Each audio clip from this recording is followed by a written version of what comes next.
Well, good evening and welcome to Newswatch tonight. My name is Teresia Njenga and our sign language interpreter is Boniface Mureithi. Thank you for choosing Hope TV News. Let's get you briefed. Tanzania is expected to hold a general election tomorrow as CCM's President John Pombe Magufuli faces opposition from former MP Tundu Lissu in his quest for a second term. This is even as Zanzibar president election looks for a second term. This is even as Zanzibar presidential election candidate Saif Sharif Hamad, was arrested on Tuesday today as he went to cast his vote ahead of tomorrow's official voting. Our current affairs reporter Dickens Luvanda brings us more from Tanzania. Focus is now on the East Africa's mainland Tanzania and the semi-autonomous Zanzibar as the country heads towards the polls on Wednesday, October 28th. In Zanzibar, police arrested Active Wazalendo Party presidential candidate Saif Sharif Hamad when he had gone to vote in the pre-election day before taking him to Ziwani police headquarters in Zanzibar. In a statement, the party said that Saif Sharif Hamad was apprehended at the Mtoni Garagara police station where he had gone to vote as advance voting commenced on Tuesday morning before the official polling day after the Zanzibar Election Commission ZEC allowed early voting for security and ZEC personnel, a move that the opposition is strongly against. 77-year-old Hamad's arrest follows a night of violence that left 3 people dead and many others injured, with the party calling on the Zanzibar's government to free Hamad and create a conducive environment for the voting exercise. Hamad, who is attempting for the 6th time to be president, is contesting against Chama cha Mapinduzi's Hussein Ali Hassan Mwinyi, the son of former Tanzanian President Ali Hassan Mwinyi, as Zanzibar's President Ali Mohamed Shein of CCM completes his 2 terms in office. The semi-autonomous Zanzibar, where at least 566,000 people have registered as voters, has been governed by the CCM since it joined with the then Tanganyika to form Tanzania in 1964. In Tanzania, incumbent President John Pombe Magufuli of CCM is seeking re-election despite opposition from at least 15 other candidates, including Tundu Lissu of Chadema, the main opposition party, former Foreign Minister Bernard Membe, and economist and politician Ibrahim Lipumba. Nataka kuwathibitishia walimu tutaendelea kulipa mishahara yenu. Critics have accused the former public works minister of narrowing democratic space and stifling dissent since his election win in 2015, including barring opposition parties from holding most public gatherings. Magufuli, however, faces opposition from 52-year-old Tundu Lissu, a lawyer by profession and a former Singida East Member of Parliament, who is now being backed by the Active Wazalendo Party leader Zitto Kabwe after he stepped down from the presidential race. Lissu survived an assassination attempt in Dodoma 2017 when he was shot 16 times by an unknown gunman. He spent nearly 3 years in exile, first in neighboring Kenya and later Belgium, where he underwent more than a dozen surgeries before returning home in July after losing his parliamentary seat to vie for presidency. Observer groups such as the Tanzania Elections Watch and the U.S. Embassy in Tanzania have urged the government of Tanzania and Zanzibar not to interfere with human rights by using the police or shutting down the internet, but rather work towards ensuring a free and fair election. We as East Africans have been there for each other before, and we're being called upon to be there for each other now. None of our countries are perfect. All of them are a work in progress. I want to, first of all, appeal to the president and leadership of Tanzania to at least to remember the glorious role Tanzania has played for liberation of Africa from oppression and exploitation, and to remind them that they should not be the ones now to oppress, suppress, and exploit the people. Deacon Sulvanda, Hope TV Newswatch. Then back in the country, a section of MPs and youthful political leaders from Western Kenya have hit out at Deputy President William Ruto following his remarks on Monday during the official unveiling of the Building Bridges Initiative report at the Bomas of Kenya. Ruto outlined his reservations on the BBI Constitutional Review report and called for a relook of some sections of the document in order for it to reflect the needs of all Kenyans. The lobby group from Western Kenya, led by ODM Secretary General Edwin Sifuna and nominated MP Geoffrey Otsotsi, want President Uhuru Kenyatta and Raila Odinga to ignore those calling for a review of the BBI report and instead lead the country to a referendum. Here is Alice Diana with that report. Deputy President William Ruto's call to have some of the proposals in the Building Bridges Initiative report reviewed with the aim of increasing its acceptability has been criticized by a lobby group from Western Kenya. Ruto faulted several proposals in the document, pointing out that the access to justice must be assured, while the proposed Ombudsman office will merely derogate the independence of the judiciary. He also poked holes in the appointment of commissioners in the Electoral Commission IEBC. In a press conference on Tuesday, Magharibi Youth Alliance, led by MPs Caleb Amisi of Saboti, nominated MP Godfrey Osotsi, and ODM Secretary General Edwin Sifuna, urged President Uhuru Kenyatta and his handshake partner Raila Odinga not to entertain those calling for a review of the BBI report, saying the window to give views is long gone and it is now time to move to the next step.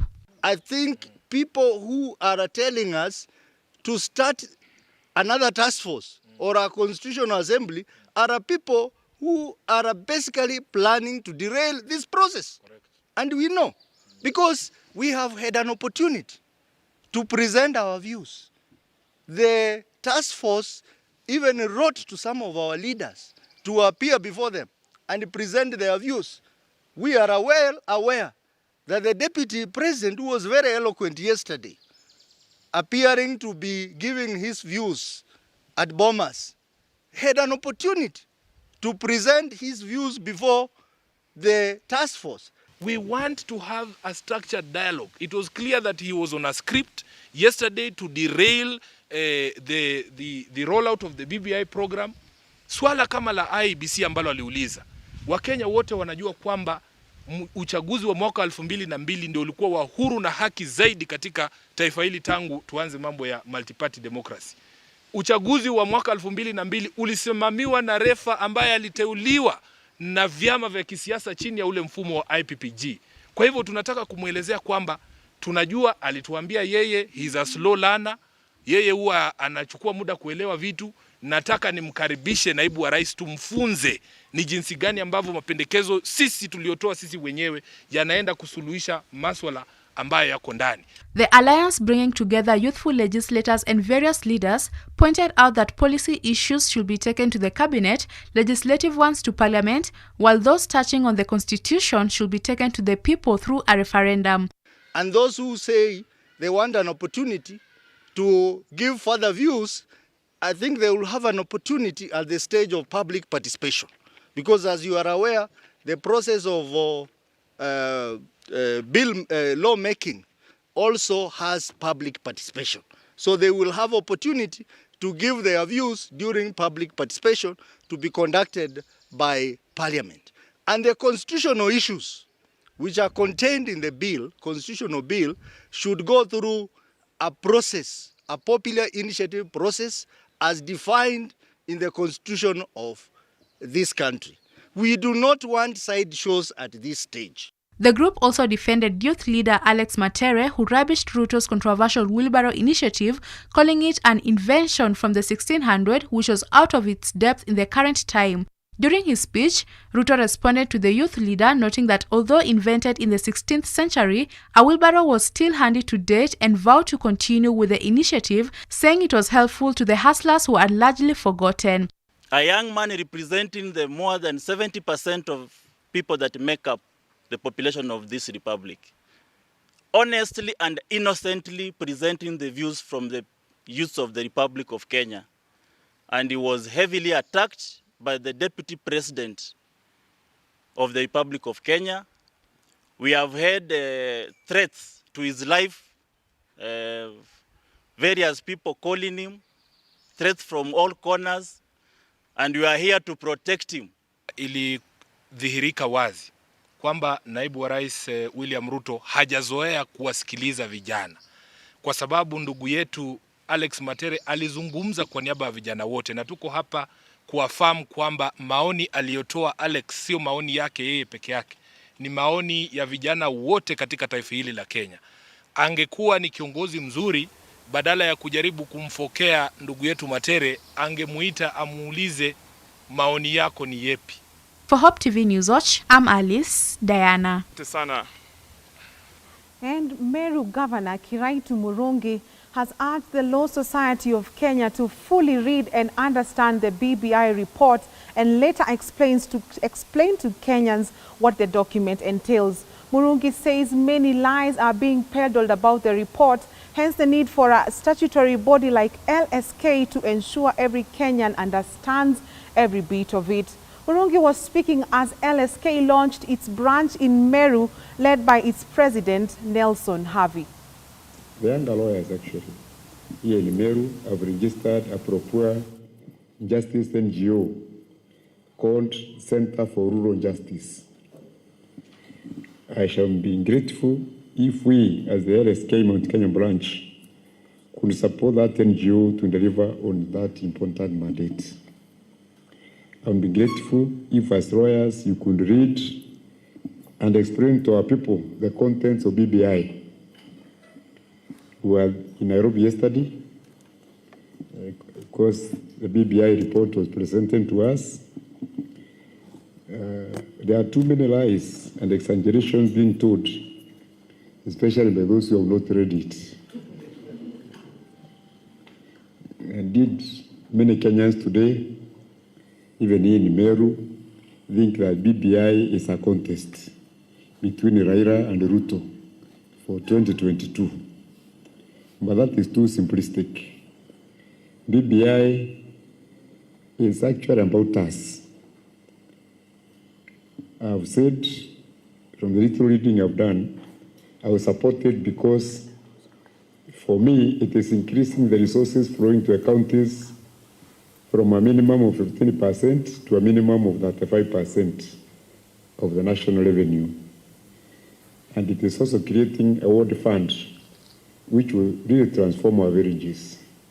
Meanwhile, matatu operators in the country suspended the strike notice that was to commence today and have now issued the Ministry of Transport and Infrastructure a fresh 7-day strike notice of a government's directive that saw the number of passengers carried by public service vehicles reduced due to COVID-19.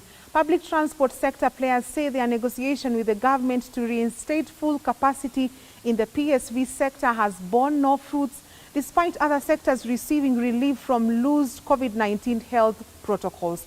Mark Kimondo reports. Effective November 3rd, commuters who depend on public service vehicles for transport across the country are likely to face difficulties in moving to various destinations after the Matatu Association operators threatened to halt operations. The stakeholders have called on the government to reinstate the full capacity in the public service vehicles, failure to which all Matatu operators will kickstart a national strike. Matatu Association Operator Chairman Jamal Ibrahim cited the strict 60% passenger limit restrictions, saying it is punitive, urging the government to stop underestimating the sector. There have been concerns that many commuters and Matatu operators are flouting the COVID-19 rules and regulations, thus putting the lives of many people in danger. However, Ibrahim has refuted the claims, terming them propaganda. The Matatu Association had threatened to go on strike to protest the continued move that limits the capacity of public service vehicles due to the stringent COVID-19 protocols. In March this year, the government ordered 14-seater Matatu to carry a maximum of 8 passengers, 25-seaters to carry 15, buses whose seating capacity is 30 and above to have 60% seating capacity. This was implemented with the aim of enhancing social distancing in the Matatus.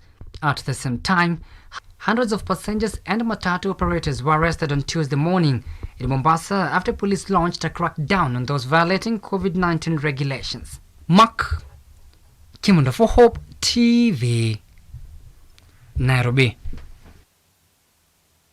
And Interior Chief Administrative Secretary Hussein Dado has urged Kenyans to support the constitutional changes anchored in the BBI.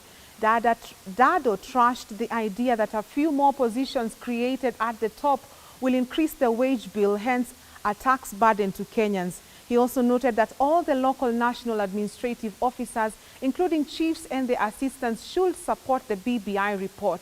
He was speaking during the official launch of Katulani Sub-County Administration Block in Kitui Central, accompanied by Teso North MP Edward Kaunya and his Kitui Central counterpart Makali Mulu. Ndio sababu hata tukiongea hii mambo ya BBI, kwanza kwetu sehemu ya Teso, najua sisi ni minority kama tu wengine. Sasa hiyo minority, hii BBI kuleta minority pia katikati, tujisikie kama tunaenda kupata 35%, na tunahakikisha kuwa pia sisi tuko ndani ya serikali. Wakati tulitengeneza serikali za gatuzi, serikali 47 hungry county governments was created in the year 2010. Did we have oil flowing like Saudi Arabia? Did we discover gold? Is it not the same budget?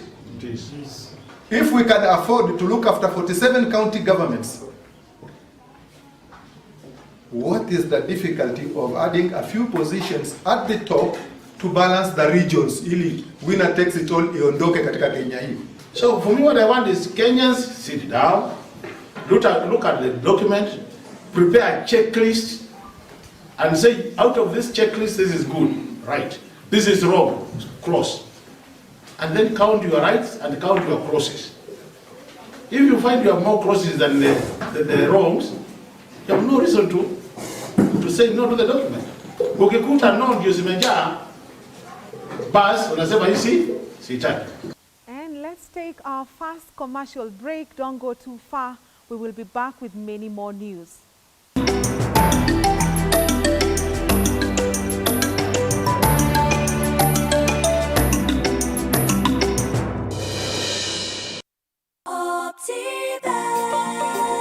Welcome to Rafiki Gardens along Kangondo Road by Optiven. This is an ideal and affordable piece of investment that is strategically placed within the Nairobi metropolis. Rafiki Gardens is close to key social amenities like schools, banks, and shopping malls. This project comes with ready title deeds, Maram roads, and a marking fence round the property. Get a plot at only 695,000 Kenya shillings cash price. You can also pay a 50% deposit and pay the rest in 6 months installments. Call us today on 0702 8310 83 or visit www.optiven.co.ke.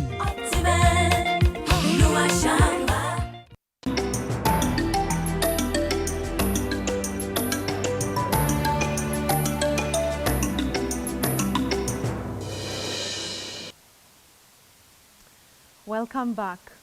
Mombasa County Assembly has suspended its sittings for the next 2 weeks after 3 members of the County Assembly tested positive for COVID-19. Members of the Mombasa County Assembly were tested last week after allegations came out that one of them had tested positive, according to the Deputy Speaker Fadhili Makarani. More County Assembly staff are expected to be tested for the virus before the sittings resume. Grace Wangoi brings us more on this story alongside the daily COVID-19 update as the country recorded 836 new infections. The County Assembly of Mombasa has been forced to adjourn its sittings after 3 ward representatives tested positive for COVID-19. The County Assembly members who adjust from a 2-week recess will have an extension of 14 more days to create room for fumigation, as well as to allow the MCAs to self-isolate at home in measures to curb the spread of COVID-19. Especially for Deputy Speaker Fadhili Makarani, who confirmed the incident, said the adjournment may take longer than 14 days to up to 21 days due to the surge in COVID-19 numbers in the county. This comes after the county government of Mombasa suspended operations for 15 days after one staff member contracted the virus. Bado tutakuwa tuna majukumu. Wale ambao watakuwa na nafasi wakitoka kazini mapema. Mombasa has seen an increase in the number of COVID-19 cases in the last few weeks, with the county reporting the first 3 cases of COVID-19 in secondary schools in the country. Ministry of Health Cabinet Secretary Mutahi Kagwe had earlier warned that the country is headed for the rocks with an impending second wave on the way. He attributed this to laxity in the implementation of Ministry of Health guidelines, even as the country recorded 836 new COVID-19 infections from a sample size of 4,076, bringing the tally to 50,833, the number of positive cases in the country. Today's recoveries are at 403, bringing the total number of recoveries to 34,249, as the cumulative tests stand at 666,122. COVID-19 death toll, on the other hand, has hit 934 after 14 patients succumbed to the virus. Grace Ongoi, Hope TV News Watch. And a group of ODM members in Uasin Gishu County have called on the party leadership in the country to crack whip on county party leaders. They have accused the grassroots leaders of engaging with their opponents at the expense of the party, hence the need for them to be rejected and new leaders elected. The leadership of Uasin Gishu, headed by one Menjo and Mr. Songok, who in the daytime they are in ODM, but at night they are with the other opponent. So we are asking the party leadership, particularly Sifuna, to intervene in Uasin Gishu and strengthen the party structures in Uasin Gishu so that what is entailed in BBI can always be spread amongst the members of Uasin Gishu and at the North Rift region. Yeah. We are not happy with the leadership of ODM. Tunakuwa na kura mingi sana ya ODM, lakini when we reach the time of election tunapoteza hizo kura kwa sababu hatuna watu ya kuchunga hizo kura. Mimi nikiwa kiongozi nimeomba kura hapa, ninapenda ODM kwa sababu ya manifesto ya ODM. Lakini unapata wakati tunaenda kutaka kufuata viongozi hatupati kwa sababu hatuna support, hatuna ofisi ya kuweka maneno yetu. Lunga Member of Parliament Katib Mwashetani says he will vie for the Kwale gubernatorial position in the 2022 election. Mwashetani, who was an ODM MP before switching to Jubilee in the 2017 polls, has since asked Governor Salim Mvurya to support his bid, a move that is likely to spur political differences between them, since Mvurya has been fronting his deputy Fatuma Achani to succeed him. Nimebandika mabarabara, nimeweka mashule, tumepeana mabasari, sijakamilisha, lakini kazi naifanya kwa uwezo wa Mwenyezi Mungu. Mimi nawaomba, ikifika 2022 tutabanana hapo hapo. Juzi gavana aliniambia nilichelewa, sijachelewa gavana. Nakupa kongole kwa sababu ukitusaidia hizi barabara, gavana Mvuri, ukitutilia lami, mimi nikiingia napiga carpet na maliza. Sinaendeleza kazi, siendeleze. Nyinyi muangalie ni katika viongozi gani mnaochagua ili waje watufae, tuwe tunashindana kimaendeleo. Hayo ndio mambo sisi tunapendelea katika siasa ya hapa kwa.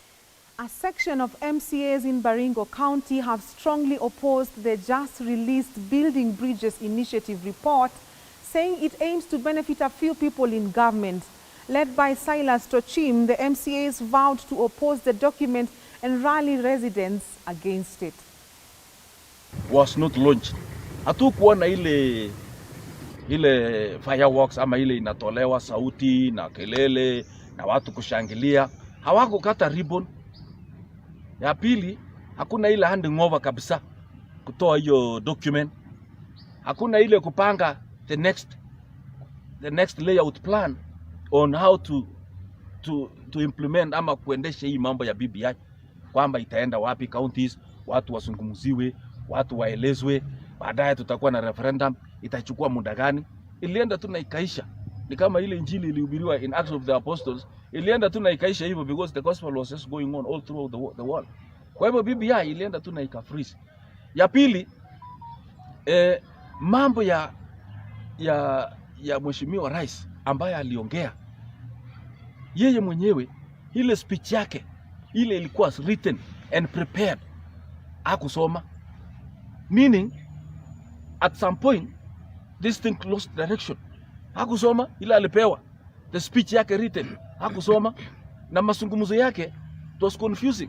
At some point anasifu deputy president, sema tumefanya kazi na yeye, hii tulifanya consultation, na mwishowe hata alipatia fursa ya kuchagua the commissioners, ingawa watu huko kwa podium walikataa.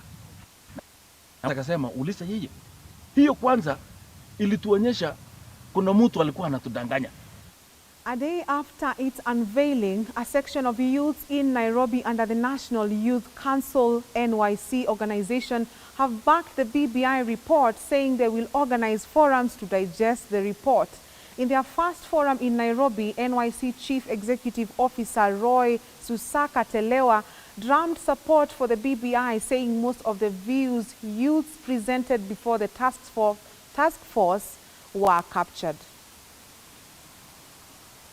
Registering a company and saying it's a youth company, there will be due diligence to confirm the beneficial owners of those companies so that those benefits are actually secured for the younger generation. Today we've come back again after the report to see what are the gains that we've made as young people and what are some of the areas we feel that needs to be boosted up in terms of value addition, and what is it that we are losing, so that then we have a mechanism where we can say, can we improve on this to make sure that the youth inclusivity and representation is well harnessed.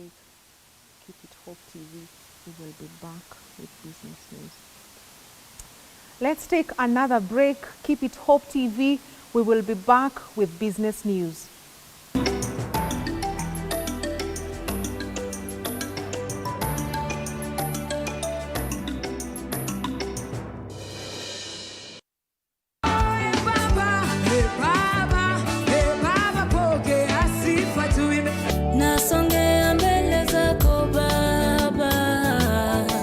Tunakuletea burudani safi kutoka wanamuziki wa nyimbo za sifa na ibada, mahojiano ya moja kwa moja na mafunzo ya hali ya juu. Dhamira ya mtu ikifa anaweza fanya anything.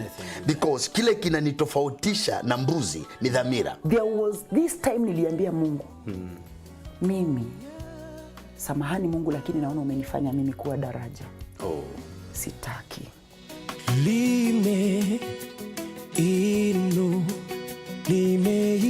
Ni mahali pa uchipuzi na ulezi wa vipaji.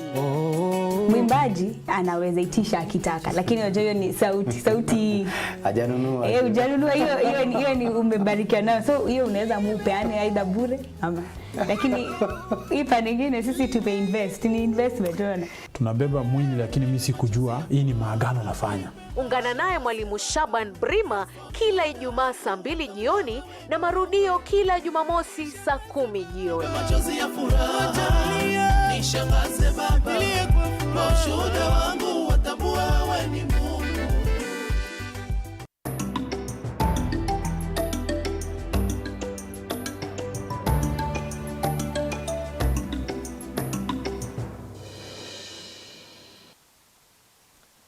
Welcome back. Now on business news, Safaricom is this week marking 20 years since it was officially launched on 23rd October 2000 as it plans to showcase the power of mobile technology in transforming lives in the next decade.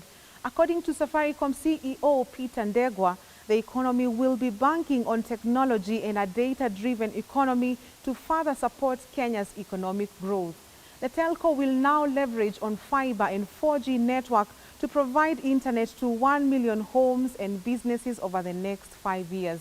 Going beyond, Safaricom also seeks to launch data usage transparency, which provides customers with detailed usage statements.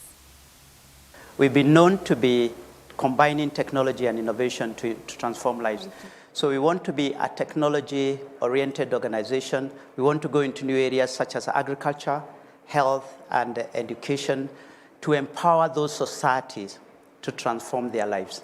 So we want to go beyond connectivity and beyond payment platforms to give a holistic technology solution. Even for SMEs, we want to go for ICT solutions, cloud solutions, IoT solutions. So we want to be known as a broader technology company rather than purely a connectivity business. Starting tomorrow, for 1 million customers every day, their first call of the day is going to be on Safaricom for up to 20 minutes. So when you make your first call of the day, Safaricom is not going to charge you. Including yourselves. Right? Safaricom is not going to charge you. You're going to get your first call on us for 20 minutes, all right, for free to celebrate with us. But obviously, because we can't get the whole of Kenya talking at the same time, what you're doing is that with the previous day, you're going to get a notification telling you that you're part of the first million. 5 tea factories managed by the Kenya Tea Development Agency, KTDA, in Meru County have embarked on a beekeeping venture as part of their long-term revenue diversification strategy and environmental sustainability program. Weru, Imenti, Gidongo, Kionyo, and Kinoro tea factories have set up 2,000 Lang-Troth beehives apiary at their Muigiki wood fuel farm, realizing sales of more than 500,000 Kenya shillings. KTDA Forest Officer George Oselu said the project's main objective is to entrench sustainability and conservation while earning farmers additional revenue. The whole idea about this project is sustainability, and why perhaps bees. It's bees because there are two things major that we look at in bee farming. Number one is conservation, and number two is value addition and return on investment. Particularly here we have about 100 hives. Plans are underway so that we expand the scope of this project and this program.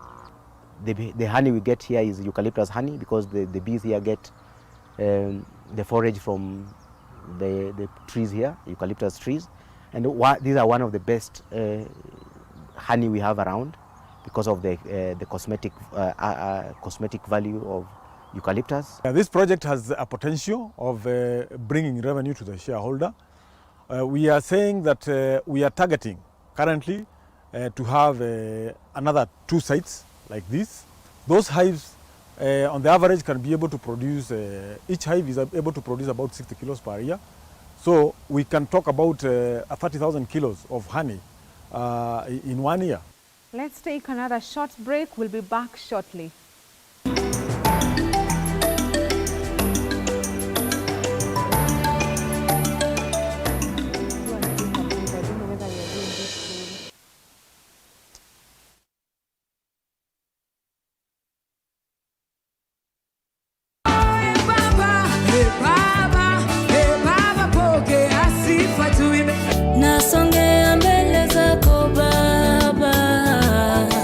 Tunakuletea burudani safi kutoka wanamuziki wa nyimbo za sifa na ibada, mahojiano ya moja kwa moja na mafunzo ya hali ya juu. Dhamira ya mtu ikifa anaweza fanya anything.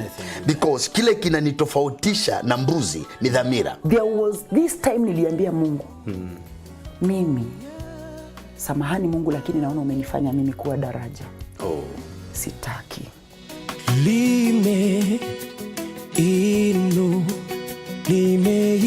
Ni mahali pa uchipuzi na ulezi wa vipaji. Mwimbaji anaweza itisha akitaka, lakini unajua hiyo ni sauti hajanunua. Hujanunua, hiyo ni umebarikiwa nayo. So hiyo unaweza mupeane aidha bure ama, lakini hii pande nyingine sisi tupe invest, ni investment ona. Tunabeba mwili, lakini mimi sikujua hii ni maagano nafanya. Ungana naye Mwalimu Shaban Brima kila Ijumaa saa 2 jioni na marudio kila Jumamosi saa 10 jioni. Machozi ya furaha nishangaze Baba, mashuhuda wangu watambua wewe ni Mungu.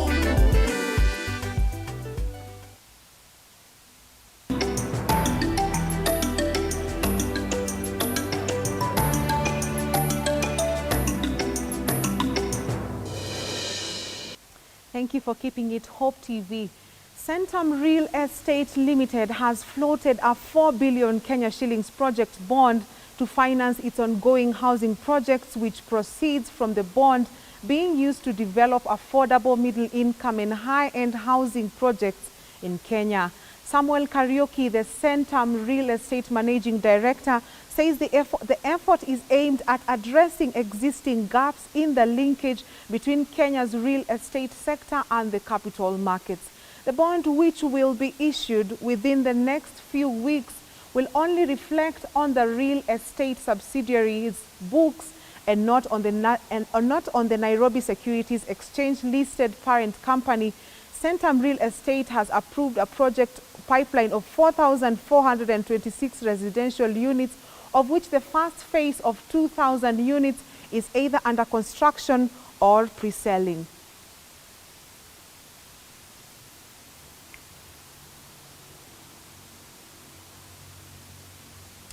And protests are still being witnessed in Guinea as opposition expresses anger as last week's disputed agency. Violent demonstrations have been witnessed after President Alpha Conde won a third term on Saturday as he awaits confirmation by the Constitutional Court. Regional mediators from the United Nations, African Union and the West African Bloc, ECOWAS, have arrived in the country to try and find a solution. The Guinean Electoral Commission said the 82-year-old had taken 59.5% of the votes, but his opponent, 68-year-old Selou Diallo, who got 33.5%, said he would contest the results, alleging electoral fraud. At least 30 people have been killed in the violent protests since the election announcement on Sunday.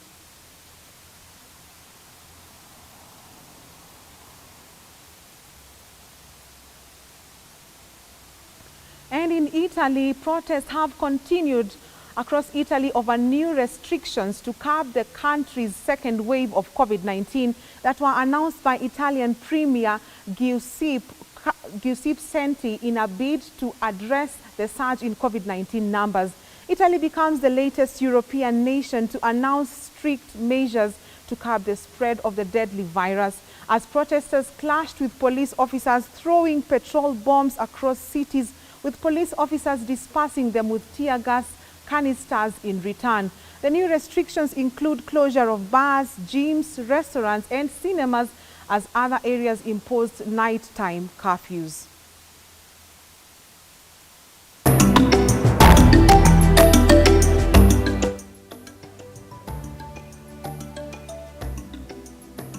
Sports.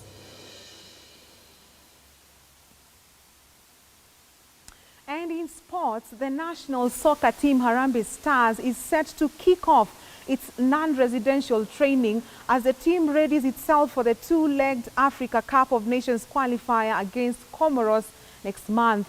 This is even as former Harambee Stars captain Musa Otieno believes Kenya will qualify for the Africa Cup of Nations for the second time in a row. The former Santos, Tusker and AFC Leopards defender believes that if Kenya gets maximum points at home, they will have a big chance of making it to the showpiece set for Cameroon. This and more on our sports roundup with Joseph Maingi. Local-based players are set to report to camp tomorrow, with their foreign counterparts scheduled to start their checking in on Sunday. The first leg will be played at the Moi International Sports Centre Kasarani on the 11th of next month at 7 p.m. under floodlights, while the second leg has been slated for the 15th of next month away. Kenya is second in Group G of the 2021 African Cup of Nations qualifiers with 2 points of identical 1-1 draw with Togo and Egypt. The professional squad for Harambee Stars includes goalkeepers Arnold Origi, Robert Mboya, Brian Buire, Ian Otieno and Timothy Othiambo. The defenders include Joston Omorwa, Brian Mandala, Joe Ashanyango, Daniel Sakari, Andrew Juma, Michael Kibwange, Joseph Okumu, David Owino Kalaba, Hali Wandera, Eric Ouma and David Owino. The midfielders include Kenneth Muguna, Victor Mugubi Wanyama, Ismail Gonzalez, Eric Yohana, Cliff Nyakea, Anthony Akumu, Musa Masika, Lawrence Juma, Johanna Omolo, Ayub Timbe, among others. The forwards include the sensational Michael Lunga, Benson Omala, Masud Juma, John Avire and Oscar Oma. Elsewhere, The UEFA Champions League returns tonight with a host of matches slated for this evening. Bayern Munich is in Russia to play Lokomotiv to try and continue the impressive run in the campaign, as FC Red Bull Salzburg will be at home to play Atletico Madrid, who lost their opening campaign to Bayern Munich in Group A. In Group B, Shakhtar Donetsk are at home to host Inter Milan after they were able to beat Real Madrid at the Bernabeu. On their part, Real Madrid will be trying to make a comeback from their opening game when they visit Germany to play Borussia Mönchengladbach. In Group C, FC Porto are at home to play Olympiacos as English side Manchester City is in France to play Marseille to continue their good start in this season's campaign. Elsewhere, in Group D, Netherlands champion Ajax of Amsterdam are away in Italy to face off with Atlanta as English champions Liverpool will be at home at Anfield to play Midtjylland. Well, that's your sports. I'm Joseph Maingi. That's it for Newswatch tonight. Thank you for keeping us company. I have been your host, Anka Teresia Njenga, and our sign language interpreter has been Boniface Mureithi. Have a good night and God bless you.